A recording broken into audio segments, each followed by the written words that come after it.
आणि आपण जाऊया आता नांदेडमध्ये जाणून घेऊया नांदेडमधली काय परिस्थिती आहे। सतीश मोहिते आमचे प्रतिनिधी आपल्याबरोबर जोडले गेले आहेत नांदेडमधून। सतीश, काय नेमकी नांदेडमधली भूकंपाची सगळी स्थिती होती? या ठिकाणी भूकंप झाला, काय काय नेमकी जिल्हा प्रशासनाने या संदर्भातली माहिती दिली आहे?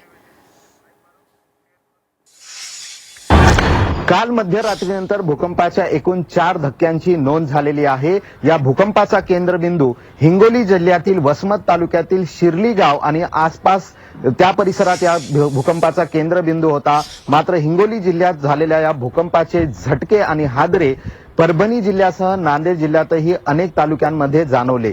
सर्वाधिक तीव्रता ही भूकंपाच्या पहिल्या धक्क्याची होती। 4.6 रिश्टर स्केल इतकी या भूकंपाची तीव्रता होती। 1:37 हा पहिला धक्का जाणवलेला आहे।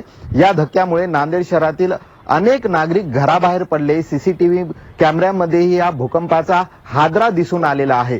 या भूकंपानंतर 2:15 आणि त्यानंतर 2:17 लागोपाठ एका नंतर एक असे भूकंपाचे आणखी 2 धक्के जाणवलेले आहेत। या धक्क्यांपैकी 2:15 जो धक्का आलेला आहे तो 3.6 रिश्टर स्केलचा होता आणि त्यानंतरचा धक्का 3.9 रिश्टर स्केलचा होता।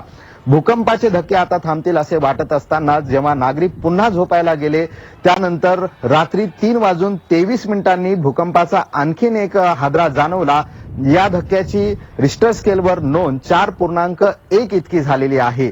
या धक्क्यांमुळे कुठलीही जीवितहानी किंवा मालमत्तेची हानी झाली नसल्याची माहिती नांदेड जिल्हा प्रशासनाने दिलेली आहे। मात्र नागरिकांनी काळजी घ्यावी असं आवाहनही केलेलं आहे। यापूर्वीही हिंगोली जिल्ह्यातील वसमत तालुक्यातच याच गावांच्या आसपासच्या परिसरामध्ये भूकंपाची नोंद झालेली आहे। त्यामुळे नागरिकांमध्ये भीतीचं वातावरण आहे। मात्र कुठल्याही अफवांवर विश्वास न ठेवता अधिकृत माहितीवर विश्वास ठेवावा आणि काळजी घ्यावी असं आवाहन प्रशासनाकडून करण्यात आलंय।